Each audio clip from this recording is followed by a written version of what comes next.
It gets right down to it, President Trump. He's going to rebuild our infrastructure. He's going to set to begin construction on 2 pipelines. He wants funding to come from private enterprise for other infrastructure projects, not from taxpayers.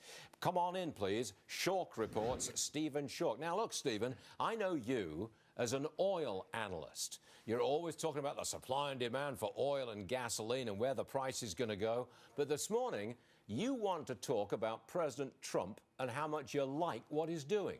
Go.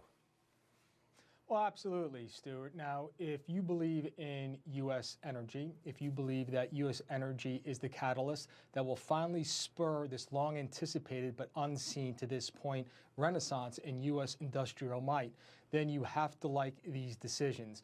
These are decisions that, for the most part, the previous administration signed off on. That is to say, John Kerry, Hillary Clinton's State Department, they signed off on Keystone XL. The governor of Nebraska eventually signed off on Keystone XL. The EPA signed off on Keystone XL. The only one at the end who didn't sign off on Keystone XL were a couple of large contributors to the Democratic Party from a financial standpoint. So this is a driver that will eventually spur industrial growth and job growth in this country. So you have to be a fan of this. Well, to me, I mean, if you're just looking at the pipelines, okay, I got it. I think that was a declaration of intent. We're going to become a can-do society. But what you said right at the beginning is more important.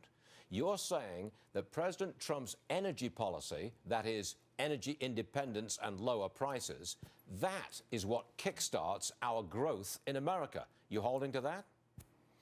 Oh, absolutely. We just had a paper that was issued by the London School of Economics that discusses the comparative advantage spurred on by shale and cheap energy resources in the United States.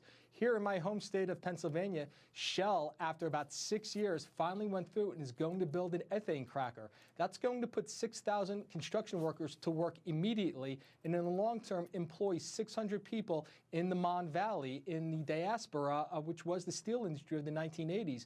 So we do have the catalyst to bring back jobs to the rustiest of the Rust Belt towns, be it in McKeesport, in Moneca, or in Youngstown, Ohio. This is the spur that are bringing jobs back to these regions, hence why Trump was able to carry Pennsylvania, Ohio, and Michigan through the election. You know, you want to go with economics and politics as opposed to just purely the price of oil, because you're good on economics and politics, Schork. You're all right, and we appreciate that. Right. Thank you very much, Stephen. I've got to get quickly to some breaking news now. Sports. You know, Brent Musburger, longtime football announcer, he is retiring. I think he's 77.